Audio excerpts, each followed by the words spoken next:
নমস্কার বন্ধুরা, শুভ সকাল। কেমন আছো সবাই? আশা করি সবাই খুব ভালো আছো। আর আজকের সকালের ব্লগটা আমি আমার অগোছালো ঘর দিয়ে শুরু করলাম। তো আজকে অগোছালো ঘরটা একটু পরিষ্কার করব, মোছামুছি করব। সেজন্য সব বাসন কোসন আমি বাইরে বের করে দিয়েছি। তো কিছু বাসন ধুয়ে নিয়ে এসেছি, কিছু বাসন আছে পরে ধোবো। এদিকে ভাতটা আমি বসিয়ে দিয়েছি, আর ভাই বাজার থেকে একটু মাংস নিয়ে এসেছে। আজকে রান্না করব মাংসর তরকারি আর ভাত। তো এই মাংসটা আজকে দেশি মুরগির মাংস নিয়ে এসেছে, তো এটা রান্না করতে একটু সময় লাগবে। তো সেই জন্য আমি একটু লঙ্কা, হলুদ গুঁড়ো সব কিছু আর একটু তেল দিয়ে এটা মাখিয়ে রেখে দেবো। লঙ্কা, হলুদ আর তেলটা দিয়ে আমি ভালো করে এটা মাখিয়ে কিছুক্ষণ রেখে দেবো। তার মাঝখানে আমি একটু কিছু বাসনগুলো মেজে নিয়ে আসব। তারপরে এসে আমি সবজিগুলো কেটে নেব। সবজি নয়, পেঁয়াজ, আদা, রসুন, আলু এগুলো কেটে নেব।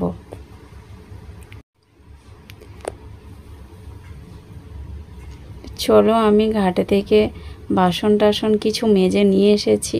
তো দেখো, এরপরে আমি পেঁয়াজ, আদা, রসুন এগুলো কেটে নেব।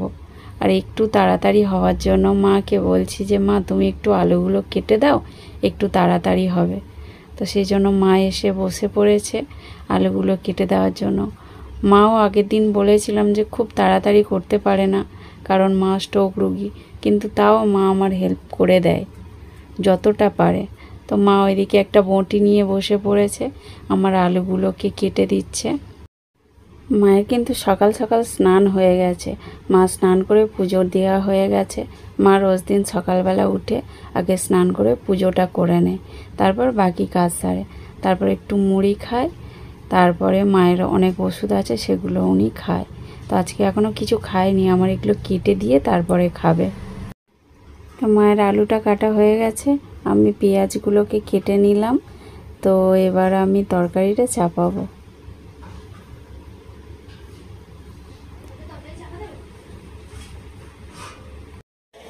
তো আমার কাটাকাটি সব কমপ্লিট হয়ে গেছে। আলু, পেঁয়াজ, আদা, রসুনটাও মিক্সিতে বেটে নিয়েছি। আর এদিকে কড়াই তো জ্বালিয়ে দিয়েছি, কড়াইটা গরম হোক, তারপরে আমি তেলটা দিয়ে দেব।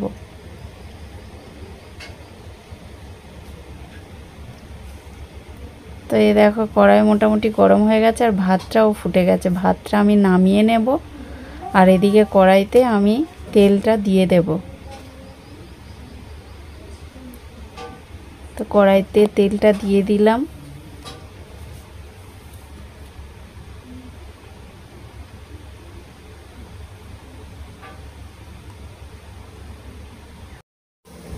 তো তেলটা গরম হয়ে গেছে, এবার আমি কড়ার মধ্যে পেঁয়াজটা দিয়ে দেব। আর ওদিকে আমার ভাতটাও ফুটে গেছে, কিন্তু তেলটাও গরম হয়ে গেছে। এতে আমি তেজপাতা, শুকনো লঙ্কা ফোড়ন দিয়ে আমি পেঁয়াজটা দিয়ে দেব। ততক্ষণে এদিকে এটা চাপিয়ে দিই, তারপরে আমি ফ্যানটা ঝাড়তে দেব।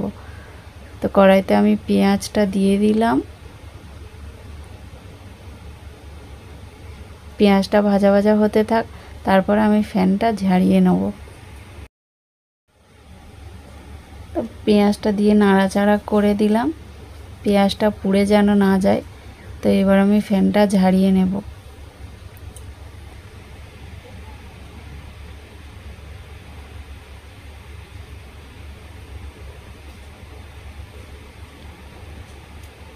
ফ্যানটা ঝাড়িয়ে নেওয়ার পরে এই দিকটা আমার ফাঁকা আছে, তো এখানে আমি আর একটা কড়াই বসিয়ে দিলাম। দিয়ে আমি মাংসর আলুটা এখানে ভেজে নেব, তাহলে একটু তাড়াতাড়ি হবে। আমি দুদিকে দুটো কড়া বসিয়ে দিলাম, দিয়ে আমি দুদিকে করে নেব, তাড়াতাড়ি হয়ে যাবে। এখানে আমার কড়াইটা গরম হয়ে গেছে, এখানে তেল দিয়ে আমি আলুগুলোকে ভেজে নেব। তো একটু তেলটা নাড়াচাড়া করে আমি আলুগুলো দিয়ে দিলাম। আলুগুলোকে একটু ভালো করে নাড়াচাড়া করে আমি এটাকে একটা থালা দিয়ে ঢেকে দেব, দিলে একটু তাড়াতাড়ি ভাজাটা হয়ে যাবে। আর এদিকে পেঁয়াজটাও আমার একটু লাল লাল হয়ে এসছে। তো আলুটা আমি আর একবার খুলে দেখে নিলাম, পুড়ে যেন না যায়। আর একবার আমি এটাকে ঢাকা দিয়ে দেব। আলুটা আমি ঢেকে ঢেকে ভেজে নেব। আর এদিকে আমার পেঁয়াজটা দেখো প্রায় লাল লাল হয়ে এসেছে। পেঁয়াজটা আমার ভাজা ভাজা হয়ে গেছে, তো আমি এবার আদা রসুনের পেস্টটা দিয়ে দেব। তো বুঝতেই পারছো আমি একা হাতে ভিডিও করছি, একা হাতে রান্না করছি, একটু হয়তো তোমাদের দেখতে প্রবলেম হচ্ছে, আমি বুঝতে পারছি, কিন্তু কিছু করার নেই, একা হাতে সবটা করতে হচ্ছে। তো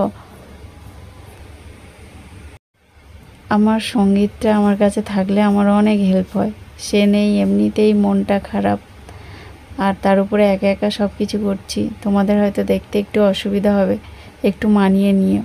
তো আমি এদিকে মশলাটা কষানোর জন্য একটু জল দিয়ে দেব আর লঙ্কা হলুদ দিয়ে দেব, দিয়ে আমি ভালো করে এটাকে কষিয়ে নেব। তো দেখো এখানে আমি মাংসটা দিয়ে দিয়েছি, আর এরপরে আমি ভালো করে মাংসটাকে কষিয়ে রান্না করে নেব। তো ভাবছি রান্না করতে করতে কিছু বাসন একটু একটু করে মেজে নিয়ে আসবো, কারণ অনেকটা বাসন জমে গেছে। তোমরা দেখলেই আমি সকালে পরিষ্কার করব বলে সব বাসনগুলো বের করেছি। তো আমি একটু গ্যাসের জোরটা কমিয়ে অল্প অল্প করে কিছু বাসন মেজে নিয়ে এসেছি। আর তার মধ্যে আমার সঙ্গীতের খেলার কিছু ছোট্ট কৌটো ছিল, সেগুলোকে আমি ধুয়ে নিয়ে এসেছি। তো মোটামুটি আমার মাজা ধোয়া কমপ্লিট হয়ে গেছে, আর ঘর দোরও আমি মুছে নিয়েছি। তো তরকারিটাও প্রায় হয়ে এসেছে, আমি তরকারিটা নামিয়ে কড়াইটা ভিজিয়ে রেখে দেবো, এটা আমি বিকেলবেলা মাজবো। আর মোটামুটি আমার মোছামুছি কমপ্লিট। তো এবার আমি স্নানে যাব। তো দেখো আমি মাঠের রাস্তা দিয়ে, সেই তোমাদের চেনা রাস্তা, মাঠের রাস্তা দিয়ে আমি সেই মাঠের পুকুরে স্নান করতে যাচ্ছি। মাঠে এলে আমার মনটা খুব ভালো হয়ে যায়, মাঠের চারিদিকে এই সবুজ গাছপালা দেখতে আমার খুব ভালো লাগে। এই জায়গাটা আমার খুব প্রিয়, আমার খুব ভালো লাগে। গরম হলে যখন কারেন্ট অফ হয়ে যায়, আমরা তখন এই মাঠে এসে গাছের ছায়ায় বসে থাকি। তো আমি পুকুর ধারে চলে এসেছি, আর ভাই স্নান করতে নেমেছে। তো ভাই স্নান হয়ে গেলে তারপরে আমি স্নান করব। তো চলো আজকের ভিডিওটা এই পর্যন্তই ছিল, আজকের মতো এইটুকু। টাটা, ভালো থেকো সবাই, সুস্থ থেকো, সাবধানে থেকো। দেখা হবে পরের আরেকটি ভিডিওতে।